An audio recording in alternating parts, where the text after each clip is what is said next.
How's it going, guys? My name's Tom. I'm the founder of Pastry Elite. We're at the Beverly Wilshire Hotel. We're going to stop in and see a super talented chef. His name is Chris Ford. You might have heard of him. We're going to talk pastry formulation, a little bit about his aesthetics, how that works, and how we can better motivate our teams. So let's go stop in and see his kitchen.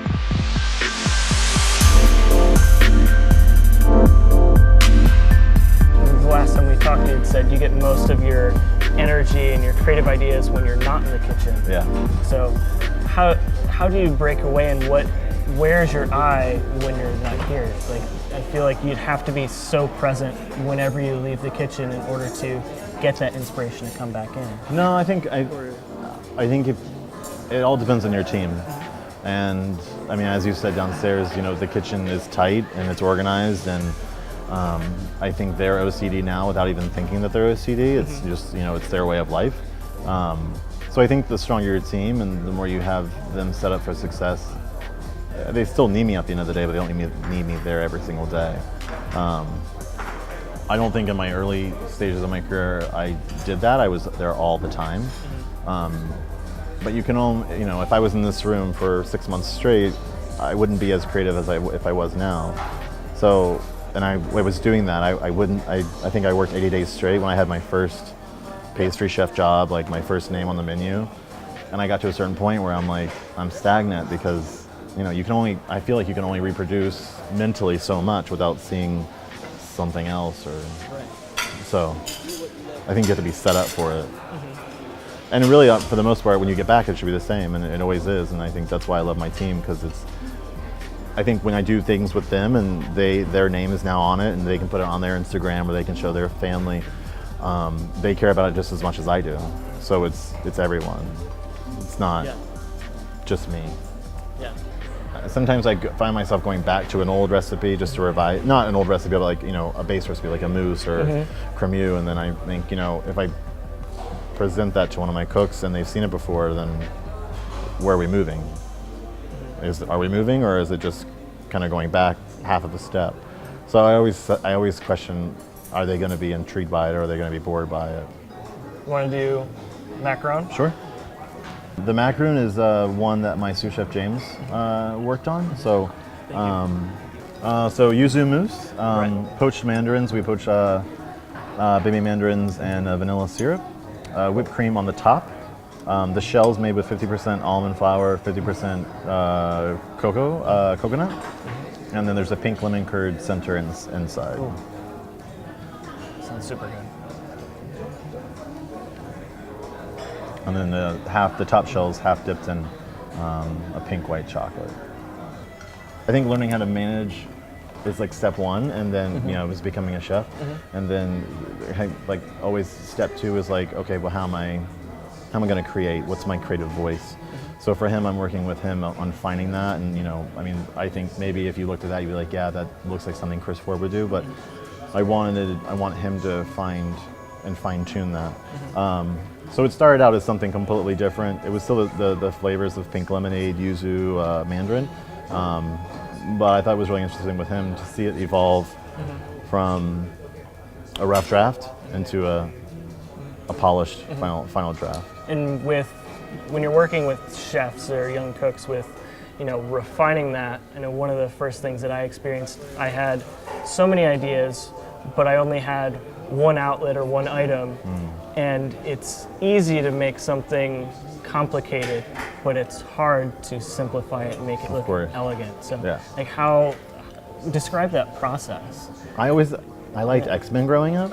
You're like, this is really off topic, but I always find it like, you know, we're in this industry because it's from the heart. Like, you know, my sister doesn't know how to cook. She would never do this.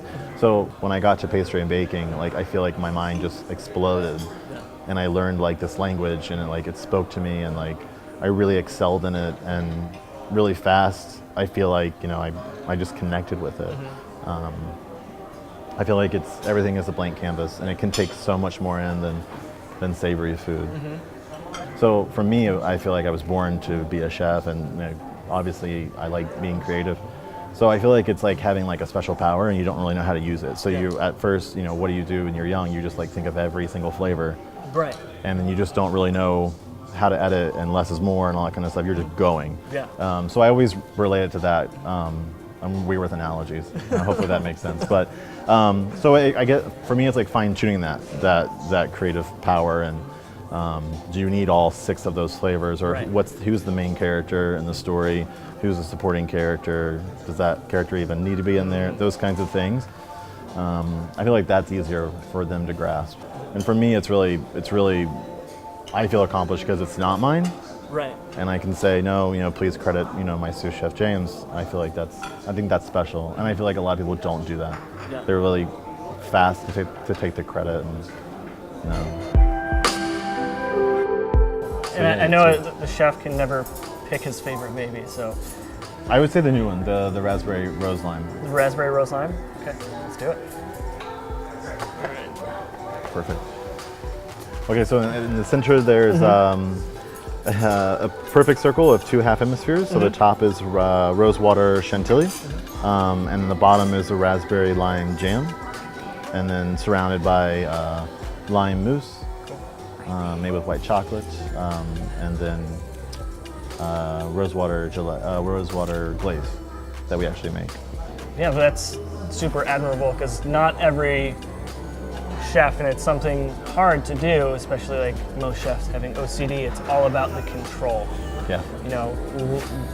Learning to let go of the reins and when it's appropriate to and when it's not, I'm sure, is something that's hard to learn, especially if you don't have that coach or mentor that's really willing to give you that freedom. Oh yeah, 100%. Like, at what point did you kind of get that freedom or have that moment or epiphany where you said, like, I need to start coaching people rather than just creating things?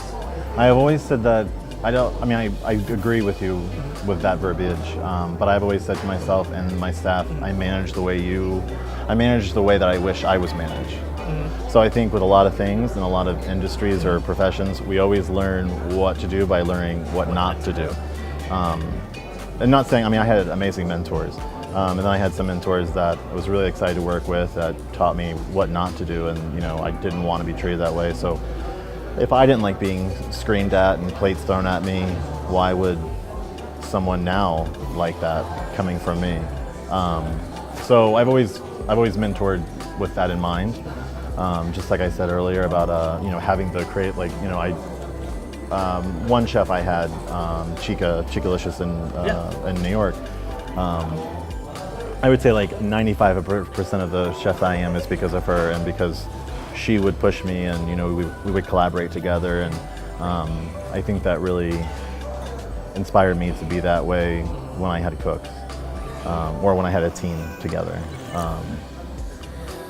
But it's connecting with them and it's pushing them. A lot of them aren't even used to being pushed. They kind of find that it's weird that I'm not coming in and saying, this is what we're going to do, you're going to make this. To me, that's not exciting.